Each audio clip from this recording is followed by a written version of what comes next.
let him in. Hiya, so to make this I'm going to be using this small lantern.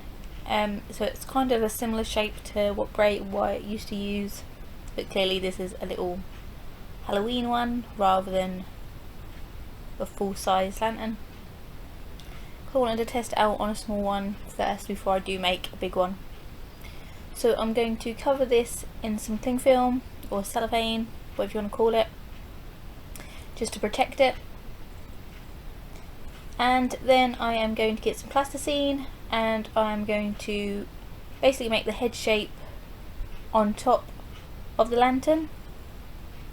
So I'm just going to keep adding plasticine, like add a nose, do a little dip where the eyes should be, basically make the shape of the actual head that I want. Once you've got the shape that you're actually happy with, cover that in more cling film, and you can pat that down and still kind of mould it slightly while you've done that. Next I'm going to get some plaster cast. This just came from a local craft store. It was like £1.50 for this whole roll, and I didn't even use half of it, I used like a small bit of it, so it's really cheap stuff. So I'm going to take it, dip it in water, squeeze off the excess water, and basically going to cover the lantern thing in this. We'll do a couple of layers. You want to make sure it's nice and smoothed out, all the layers are stuck together nicely, and you want to leave the mouth section, that would be the mouth section, open. You can go over the whole lot and cut out the mouth later, but I just find it so much easier if you just leave the mouth open. So just take your time and just make sure it's all nice and packed down. You don't want it to come apart when it's dry. So once you've got it how you want, leave it to dry overnight. This is what it looks like afterwards. I've pulled it off the lantern, and now you can take all the dough and stuff off the lantern as well. And now I'm just going to paint it. Just need normal acrylic paint, nothing fancy. And to start off with, I'm just going to do the whole thing like a skin colour. Then I'm going to add the detail with the eyes and such. So I'm making the eyes slightly darker. I'm going to add the eyelashes and eyebrows. And then I'm going to add a bit more detail around the eyes and around the mouth, because the eyes and the mouth are like pretty dark. The colours don't come out well on this, but it's kind of like a reddy purpley colour. It's actually like he's been punched in his eyes. Got a couple of black eyes. On the back where the hair would be, I'm actually just doing this brown, so when I add the hair, if you can see through it slightly, it won't look so bad. So now, once that's dry, I'm taking some thread and I've got like a curved needle, and I'm going to stitch his eyes closed. Well, they are closed, but I'm going to stitch them, make it look like they're stitched closed. So I've put a couple of holes above and below the actual eyes.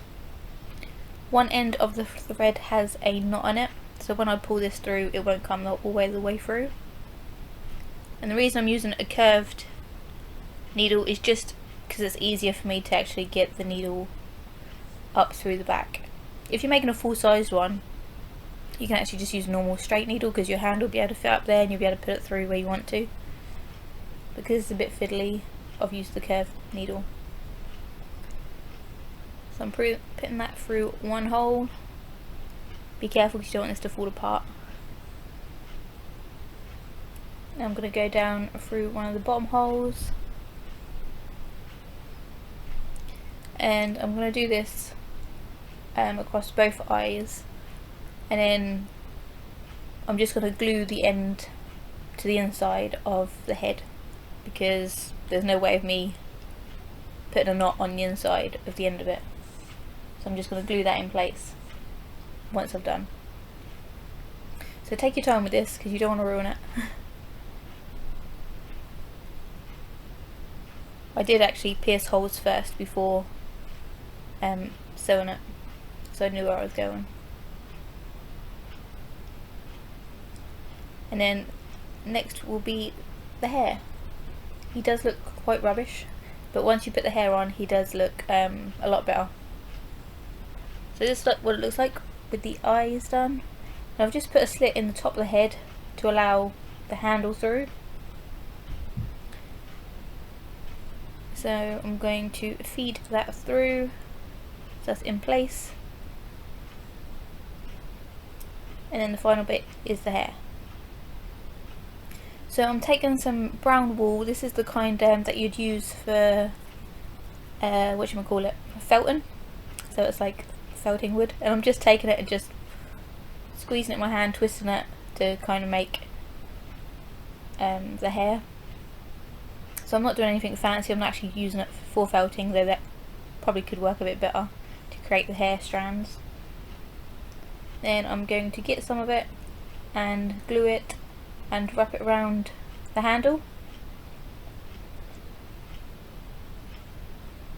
And then once that's done, I'm just going to glue bits on to the head. So I want a bit of his face covered at the front. So I'm just going to put some glue on the top, stick it down, and then glue it in parts down the side. And we're just going to do that for the whole of the back of the head. And that'll be the hair done. Just take your time and build it up. Make sure there's no gaps or anything. And as you go and pull away those strands, if you're using hot glue, because they do get in the way and make it look messy. For the facial hair, I've pretty much done the same thing. It's just used like a lot thinner bits of the wool. And I'm just gluing this around in pieces. So as you can see, I just done like the moustache bit, and then I went around the sides and then at the bottom, rather than doing it in one go, because it is a bit fiddly. So I did do this in parts. And that's it. That's it done once you've filled in the hair. And there it is. So thanks for watching, hope you enjoyed this one, and I'll see you in my next video. Bye!